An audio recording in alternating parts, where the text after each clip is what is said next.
Hi, and welcome back to CISPA TLDR, the cybersecurity podcast of the CISPA Helmholtz Center for Information Security. Each month, we are inviting one of our researchers to give you a peek behind the curtain of cybersecurity and AI research and the issues CISPA is currently tackling. We want to make sure you know what they're talking about, even if you don't have a degree in computer science.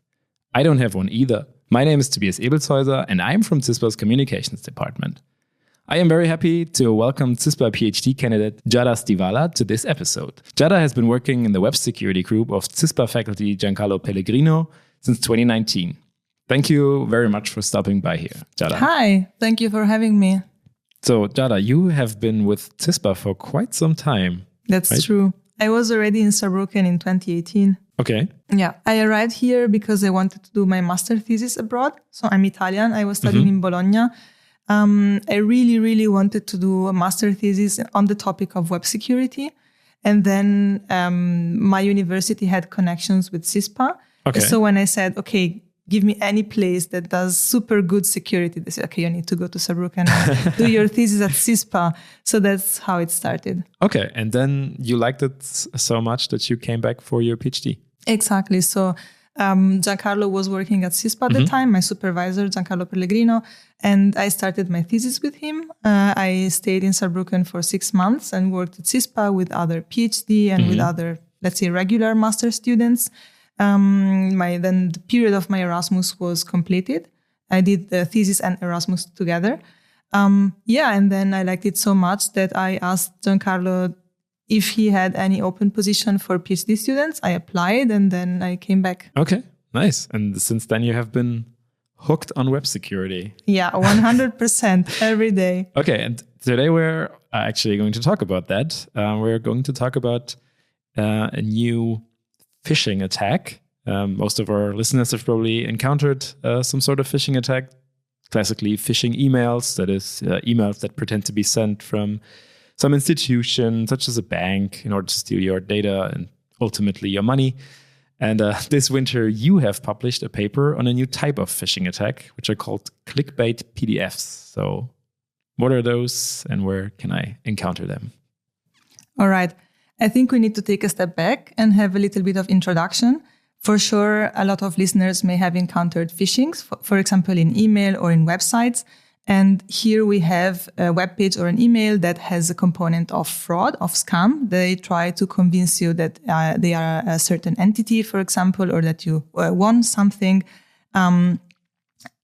These PDFs are, let's say, not an email or not a web page, so it's a different medium. Okay. But they still contain a component of fraud or of scam. Because, for example, they encourage you to click on them, to continue in your browsing, or they also can convince you that you want something and that you're going to receive a prize. But still, they are a different type of file. And for this reason, we discuss them in research because they consist in something new. Okay, so the difference to a more traditional phishing attack that you would encounter with an email or web page is just that they're encoded into basically a PDF file. Yeah, exactly. They're encoded in a different way. This makes it harder for existing detection system and protection system to recognize them and to defend people. In our research, we observed that after you click on the PDF, you still end up on a regular attack. So in this sense, the part after the PDF does not change, but the PDF itself introduces a novelty exactly because it's harder to defend against them. Okay. And why is it harder to defend against an attack via PDF? So, or basically, let's just take one step back. How would I encounter such an attack in the wild? Okay. That's also another great question because PDFs were already known to represent a threat for users. But these PDFs that were already known have malware. So you open them and then they infect your machine. And these PDFs are usually sent to victims via email. So they can run some code on my machine if I open them. Exactly. They contain some code that can, for example, steal your password because it sends it to an attacker-controlled server. On the other hand, these PDFs only contain a fraud element, usually in a visual component. It has some text, some image. It can have a click me button.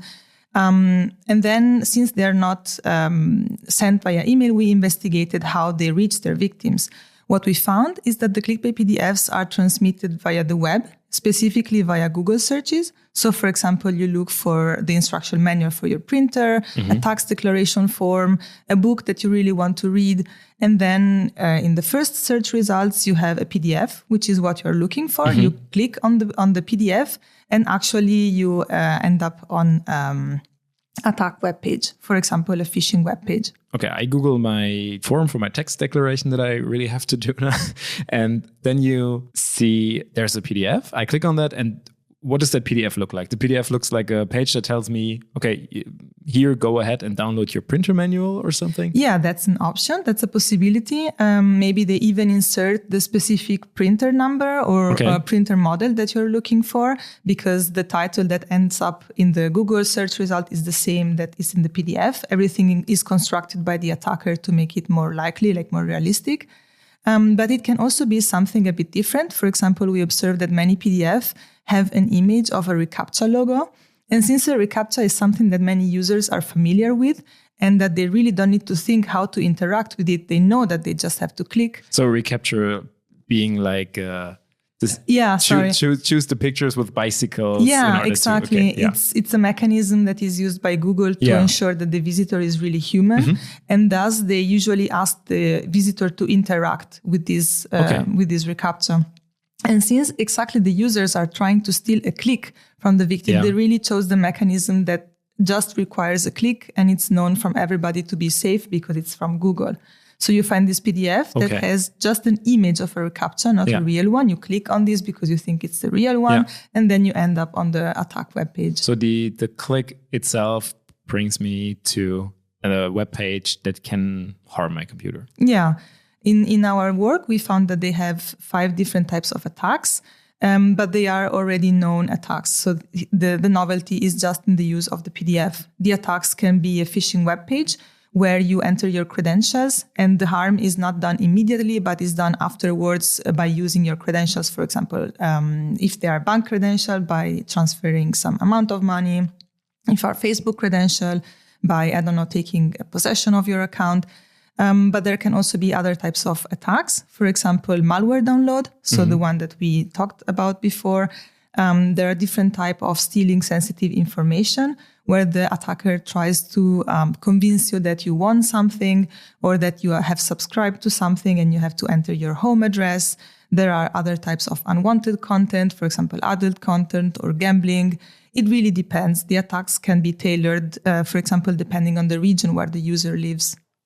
You have been talking about attack web pages. So that basically means I click on the wrong link and I end up on a web page I should have not ended up on. How can opening a web page hurt my computer or my data? Yeah, it really depends on the type of the attack. Web attacks have been around for a long time. So we really have to thank research in web security that we know so much about this. With some type of attacks, you have already been attacked by the time the page loads in your browser. They can execute some JavaScript, or in general, use your browser in unexpected ways, let's say, to steal computation, steal data, install other software on your computer. But there are other attacks, as we mentioned before, which are more on the social engineering part, like phishing, like scams and stealing data. Other attacks, again, that infect your machine, which are concern malware attacks. Yeah. So it's just like a launching platform for the attacker. Yeah. So there's a long list of attacks that could possibly hurt your computer, your data, your bank account. Yeah, it's a playground for us, but it's actually a really serious matter. Yeah. Okay. I think the question that bugs me is, why even bother inventing a new attack, hiding it in PDFs? Why not just take the traditional attack web page and distribute this to people? Yeah, so let's say the old attacks have been known for quite some time. So there exist protections for users. For example, what we call block lists, so lists of web pages that are immediately blocked as soon as you click on them.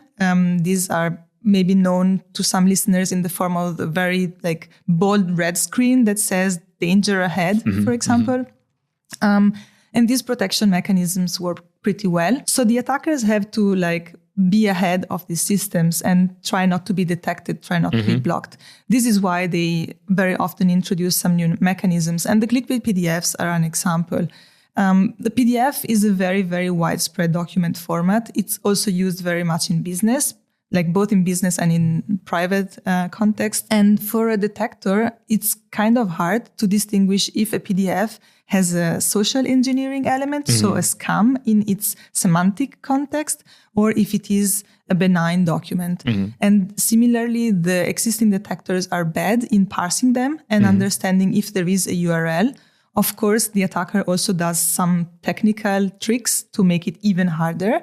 And this is why they decided to distribute these attacks and reach victims via PDFs rather than via sending the URLs directly. Okay. Yeah. If we think of a traditional phishing email where I will just get just a URL, email programs are probably pretty good at detecting them and then already sorting them out into a spam folder or something like that. And they are not as good if they find a PDF via a search engine that might actually look like something I am looking for. Yeah, exactly. Attacks and scams via email have existed for quite some time. And there are a plethora of methods that the attacker can use to try to hide malicious links in the email. But many of them have already been explored and they're already present in day-to-day laptops or email clients. And so it's harder for attackers to actually reach victims. As you said, the email will already end up in the spam folder or maybe not be delivered to you at all. But for the PDFs, we've seen that there are less of them online. So slowly, these are getting detected and taken down. Also, hopefully, we reached out to the anti-phishing community and made them aware of this issue. So slowly, we see that this threat is not so prevalent anymore. But originally, we really suspect it's because it was really hard for scanners to understand the maliciousness of these PDFs. That's an interesting point. I want to get into the timeline of when did you discover this attack? When did you explore it? And how are things looking today? But beforehand, what I really thought was interesting that you called all this a playground, which I think is quite, it makes sense because we always talk about this cat and mouse game. So bigger picture, isn't this just a symptom of this game that you're playing, that you are finding ways to protect data and others are finding new ways to compromise data. And there seems to be no end in sight, right? Yeah, it's really a cat and mouse game, as you said. And data is valuable. People work with data, people work with laptops. And for some attackers, maybe it's either a revenue, let's say, just to stop or harm your business, or maybe it's a revenue to steal your data and do something with it. I don't understand why they do it, but that's what happens. Okay. So let's get into the timeline. When did you first discover this attack, and how did you discover this attack, this new kind of attack? Yeah, we have some industrial collaborators, and they have, let's say, a lot of customers. They scan their laptops. They have signatures of the files. So let's say a signature is a string that represents the file in a very compact way. And in these feeds, in these large amounts of data that came from customers, so from the real world, they saw a lot of PDFs. But these PDFs were either not detected or had a very, very low, let's say, suspiciousness or maliciousness level. And it didn't really seem like a very powerful threat, something that you should really immediately put all of your resources into and investigate really thoroughly. But still, it was something that needed to be clarified and understood. And they probably were not as suspicious because in the past, PDFs that were suspicious would probably have contained malware, but these Exactly. So they would have noticed the PDF with the malware, but with these PDFs, they didn't raise any flag. They didn't raise concerns in their scanners because they did not contain any malware. But still, it was suspicious that there were so many of them. And then they asked us if we could help them and have a look into these phenomenon. So that's how we initially got aware of it and collected the data. In general, collecting data for a study on cybercrime or on an internet phenomenon is something really hard because some data is out there on the web, but you need to know where it is. Yeah. So you either need some knowledge or somebody needs to tell you, let's say, where to look for it. And then you also need some infrastructure and technical expertise to fetch it and to collect it in a scientific way. Otherwise, you can also pay a company, let's say, that does this service for you. But for us, it worked out very well in this way that we managed to collaborate with industry and to actually, let's say, help and clarify a real issue. Which seems valuable for both sides, right? Exactly. Indeed, very valuable for both. Yeah. So this was the first challenge that we solved. Afterwards, actually, we also, let's say, clashed with this fact that we had a bunch of PDFs that, okay, they looked like it had a social engineering element in them, but they did not have any malware. So we could not understand how to process them, how to extract information and where the malicious part was. So we decided to do something completely different from what was like the tradition of analyzing malicious PDF. We did not use the code. We did not use the internal representation of the PDF because in both cases there was no malicious signal. And we decided to actually leverage the visual part, the scam, and use this as a source of information to group the PDFs together.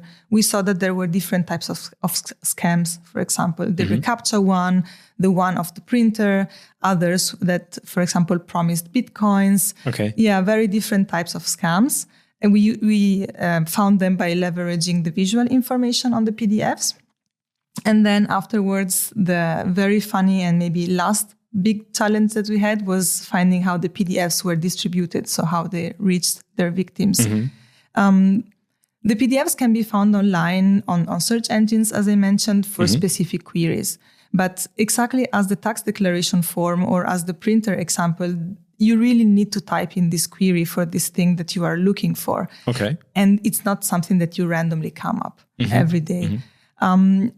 So, I mean, we were sure there was some maliciousness behind them. So what we did was just going on underground forums and look for traces of this PDF phenomenon.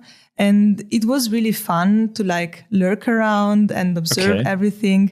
And in the end, we indeed found some posts, some small cyber criminals, I would say, discussing this. It was everything far from scientific.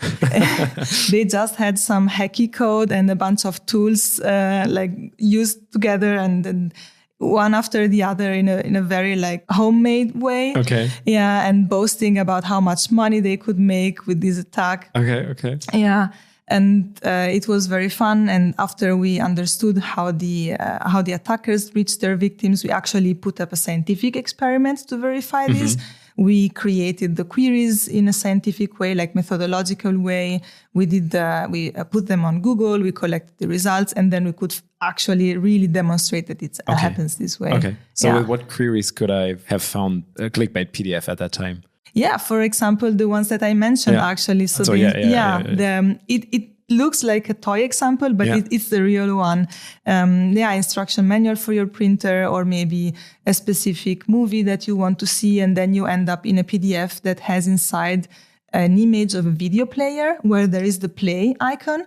So you think it is the video player of the movie that you want to see. If you don't pay attention that it's like opened in a PDF reader inside the browser, you might not even realize that you're in a PDF, right? Because all of the modern browsers have integrated PDF support. Yeah, that's exactly what attackers leveraged. And that's also why it wouldn't make sense that they are transmitted via email. It wouldn't really make sense to have a fake video player in an email, in an email client. People are also suspicious when it comes to opening files. Attachments. But then maybe you're looking on Google for a certain movie and then you find something that exactly looks like a video player with a play button, you click on it, and then instead of actually ending into the page of the movie that you're looking for, you end up on an attack web page. If we think about how Google classifies search results and their algorithm works through all kinds of different web pages and then ranks them, how did they make sure that you're actually given these wacky clickbait PDFs in like one of the first places on a page? Yeah, so here comes another area of this playground of web security. Is called black hat search engine optimization. Search engine optimization per se is not bad. It can be used also for entirely ethical and legal way, just for example, for companies to be ranked high in search results for their business. Yeah, marketing reasons. Exactly, Okay, marketing reasons. Yeah, but when this is done in a malicious way, so black hat search engine optimization, it means that malicious actors are trying to poison search results, so to insert malicious content in search results and to make it ranked high for victims to find it. And we observed 3 techniques to make this possible. The inclusion of keywords. So they had a really, really long text with a lot of keywords that were relevant to the specific topic. For example, the movie, the book, the printer, and so on. But as well, second technique, is the use of links. So maybe you heard of that backlinking can be a technique for search engine optimization. The importance of a page is also measured. So one of the measures of the importance of a page is the number of different pages that refer to it in the first place. So the PDFs link to each other so that Google, when it crawls through the pages, thinks that the PDFs need to be ranked higher because they're referenced in many other places. And the third one was the use of benign websites. So the attackers used compromised websites, which have a benign reputation because actually they are owned by private people or company that actually do legit business. Yeah. And then they uploaded the PDFs there. And this gives them exactly good reputation to be ranked higher. So they basically did the cuckoo's nest and then just Very implemented good example. a file in someone's server, which they might not even have been aware of. Definitely. They are not aware of this. Interesting. Yeah. We had a look at these websites because also for me, it was very hard to believe how the websites of private people or small businesses, I don't know, the local choir, the dentist, the school, how they could have all of these PDFs and not notice, but probably there may be people that are not tech savvy and then they just do not realize because the harm of that the PDF itself does, it's not so big. It doesn't contain any malware. It doesn't get flagged by an antivirus scanner. And so they really did not realize before we notified anti-phishing entities and web hosting owners that these PDFs were there. Okay. So getting back to the timeline, when you discovered it, when was that? So the study itself lasted, let's say, quite a long time. It took around 6 months to collect, even a bit more, to collect the data set and run the first experiments, like actually finding out that the visual information was relevant and developing a machine learning model to cluster, like to group the PDFs together based on the visual information. And then we also did other analyses that measured, for example, the geographical reach of the PDFs and how they are ranked by other antivirus engines. So this already per se took around 6 months. And then it took around 3-4 more months to do the whole part about discovering the distribution methods. We even tried to do a bit more and estimate the revenue of these attackers by following the links. But that was a bit harder because attackers put a lot of technical mechanisms in place to prevent people like us researchers, but also as, let's say, cyber police. So scanners, they put a lot of mechanisms to prevent them to reach the attack page, so to be discovered.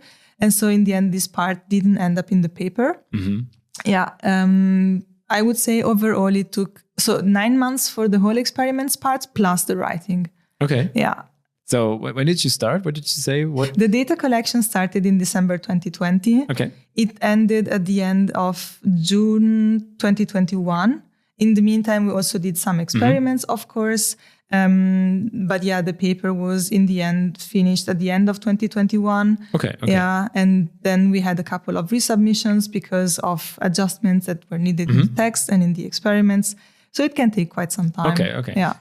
I want to get back to the submission process when it comes to writing papers in academia, because I'm not sure if everyone listening is quite aware of how these things work. But I want to get back to one thing, because you said that they had done like a lot of technical measures to hide their revenue streams or something. But you also said that you were lurking around in these forums, which I find quite interesting, and that these sounded more like some wacky small criminals who are trying to do some stuff. Speaking like sophistication level, this attack, can it be done by anyone who's who knows a little coding, or is it like something that is it like a very sophisticated attack, phishing attack, or is it more like, okay, someone thought of something that might work and it worked and they just went ahead with it? I would say it doesn't have a lot of sophistication. It definitely cannot be realized by somebody who just starts, let's say, his like hacker career. But it doesn't have a high sophistication because the PDF file itself is not very complicated to, let's say, to generate, to produce, not even at scale. I would say the complex part for the attacker is to be able to find the websites that have the vulnerability and exploit the vulnerability to upload the PDFs there. And the second complexity part lies in the attack URL. So this is really a core part, of course, because this is where the victim gets infected or where the credentials get harvested.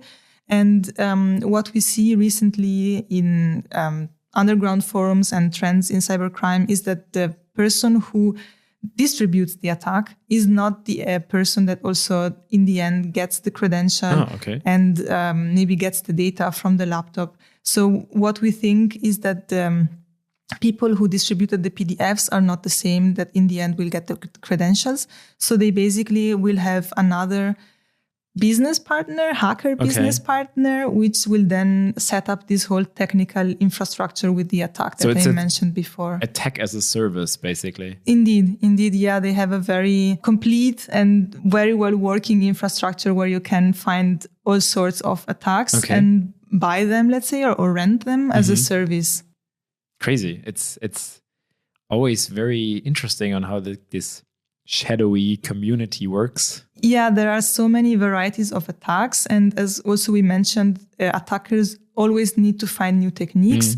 And so in the end, specialization is something that works well for them too. So there will be maybe attackers that work better on malware. There will be attackers that work better on phishing. And maybe there are the ones who know how to make money from selling passwords.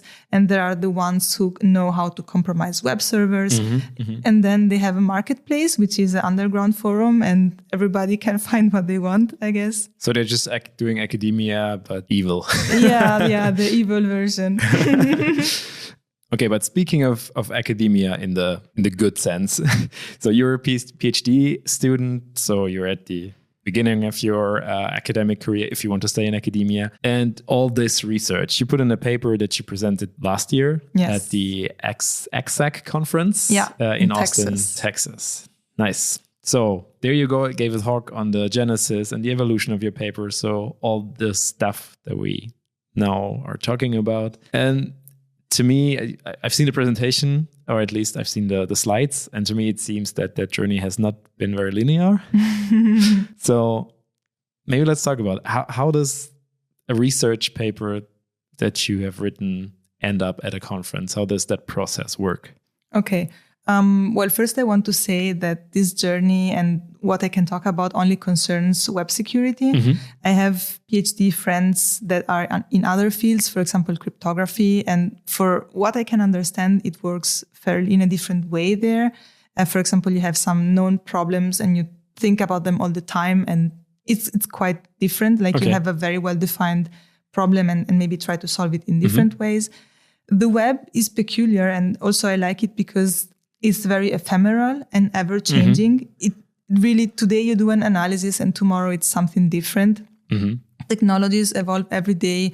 What developers do can change continuously. And so for us, it's quite normal to have, let's say, research journeys that are definitely not straightforward. Yeah. So it's just a very living ecosystem, the web, right? There's so many different actors. Yeah. Way more than there is in cryptography. So. Yeah. One thing that I learned from this paper and that I will reuse for future works is indeed to, let's say with technical term, ensure the reproducibility of my experiments. Exactly because the web is something that changes every day, and because I want to produce scientific knowledge, then I need to record everything that I do before I start, while I'm doing it, and after I did it, so that if tomorrow the web changed, and for example, the website that I studied changed, I can still say, okay, I'm 100% sure that what I observed is true, and I can state this with certainty. And this is even more important for cybercriminal phenomenon. First, because they don't want to be observed. So it will be even harder, even without the changing part, they will try to hide and not be observed. And second, because they also want to stay online as short as possible. And the probability for it to change is even higher. So the idea is get an attack out there, make as much money or gain as much data as you can in a few days before someone comes and deletes it or tracks it back to you. Yeah. Okay. Which makes it very hard to argue when you see all the deadlines with papers, which are 9 months ahead and everything. Exactly. So, for example, we were halfway through the study. We did the data collection. We did the module that could cluster the documents based on the visual appearance. And then we were collecting data on the distribution method. And then we submitted this work, but then a reviewer said, okay, but can you please redo these experiments on a larger data set? And we were like, actually, I'm really sorry that this is a criteria for rejection, but we cannot because the attackers are not waiting for us. Yeah. So the part of the attack was not there. Like it was there 6 months ago when we started, but at the time of the submission, it was not there. And so we just had to say, no, we cannot redo this. We can only prove that what we observed 6 months ago is exactly like this. But today we cannot repeat the experiments. Okay. Yeah. It's very interesting. But it's still very important. Even if the attacks change, it's still very important to study them, right? Because they might be the basis for a new kind of attack. Yeah, exactly. And in any case, they put a ground to improve the current status of software, of the web technologies. So it's indeed helpful to keep studying them. Okay. You said that your paper was rejected at a conference. And what happens then? What happens if you want to submit to a conference and they say no? First evening, you go home and cry. But I hope it's only one evening. Yeah. It's okay. After being discouraged and disappointed, I think you just need to honestly look at the paper and honestly look at what you did and leave the anger somewhere else for another day and try to rationally think about what the reviewer said, if they had a point, if your experiments could really be improved or not, how important was the gap that they pointed out. And I mean, in the first case, for me, they really pointed out something relevant and they wanted to know more about the distribution system. And when I think back to it, I was very discouraged and very frustrated by the fact that the paper was rejected. But it really felt much more complete and finished once we added this part. Okay. So, I mean, it's hard because you put a lot of work into it, and some time, especially close to the deadline, you really work intensely on the paper. But I mean, honestly, sometimes it makes sense to get a reject and improve your work even more. Especially if you're at the beginning of your career, right? Yeah. Because then you can learn from it. Yeah, you can produce even better work. Okay. Yeah. And then when it was finally accepted, you were then really, you really can happy. Celebrate. Instead of cry, you bring cake and you go and have a beer at the bar. Yeah, it's very really nice. Okay, and you were talking about reproducibility, and you already told me that you made your research and your code available to the public so they can also try and reproduce it. Is that something that is common, or is it just a very new thing? Yeah, I would say it's rather a new thing. If you read papers from 10 years ago, there's definitely nothing on it. 5 years ago, already a little bit. Nowadays, it's really gaining traction, and some conferences even mandate that you open source your code or data, or if you cannot, then you really need to give a good explanation of why you cannot open source it. Yeah. Especially for results on the web, it's really hard to have reproducible results. So it's even more important that you publish your data. For us, we couldn't share the PDFs themselves because they were, let's say, donated by our industrial partners. They are paid data. But we gave every possible instruction to be able to retrieve them. And we also published the metadata that we extracted from them. So the URLs are public. These, let's say, attack URLs are public. The file hashes, so the representation of the file is there. The code that we used to carry out all of our experiments is there. This has two benefits. The first one is that people can verify that what I wrote in the paper is true. So it proves in a sense that I'm not a liar. Which is good, I guess. Also, other than that what I did was scientific, hopefully. But the second benefit is that if somebody wants to do some more research in this field in the future, then they actually have a place to start. Yeah. Do you think there will be a lot of research in the future on this topic? Because you said your data collection started at the end of 2020. How's it looking today? Are there still a lot of clickbait PDFs on Google if I look for my printer manual? So we did a follow-up study on that. But since we also collaborated with anti-phishing entities reporting this phenomenon, I think they got better at detecting PDFs. And I think the attackers kind of improved their technique and evolved it a little bit. I think there are not as many PDFs as before. We really saw high peaks, like large volume of PDF uploaded every day, like 1,000 every day for like hundreds of thousands in total, and even like millions of hosts that are involved in this phenomenon. Luckily, now it's not so much, not so large, the volume of the PDFs. But I think there should be more research in this field because there's still the open question of how to detect them. Like it's something that we also struggled answering, and it's something that would really benefit the community.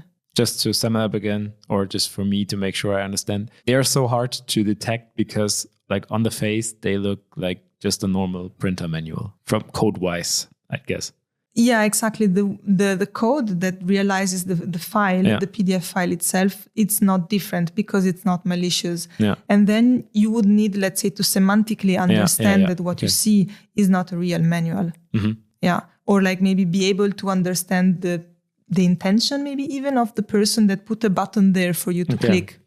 Sounds like something that AI could help us with. Definitely some machine learning. That's a story for another episode, I guess. Could call some machine learning expert. Yeah, that's the good thing at CISPA. We usually have an expert for everyone, for everything. That's super cool. Yeah. Still, if I or any of our listeners are looking for some PDFs online, is there like a specific thing they could look out for, or is there like a surefire way to protect themselves against this type of attack? Okay, that's a hard question.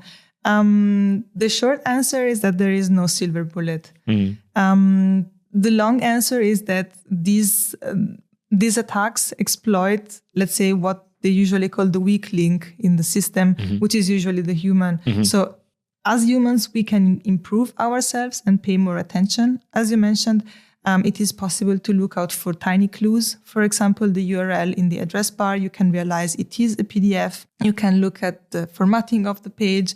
For example, your mouse pointer changes when you hover on some areas. So you can see that they want you to click. And then in general, just looking for clues of fishy stuff. So of somebody who's really trying to get your attention, that really is putting all their effort to have you click on something. Maybe you want something super cool, or you can click on this gigantic button to reach your goal of your browsing. All of these clues can maybe be put together for a user to be a little bit more aware of the scam here, of the fraud. And otherwise, it's just common sense that you are probably not going to get the newest movie free on Google in the first top results. Exactly. And there's probably not a Bitcoin generator anymore. No coin generator, no free followers, no free Bitcoin. No. I understand. Okay, thank you so much for these insights into your research. But before I let you go, I have some quick questions for you, which I have for every guest on this podcast. So the first one is, do you use ChatGPT or other large language models? And if so, for what? Yeah, I use them. I think I see no reason for not using them. It depends, of course, on what you use them for. I try not to use them for tasks that include personal data, so my own personal information. If I have to write a letter to the doctor, I try not to ask ChatGPT to write things for me.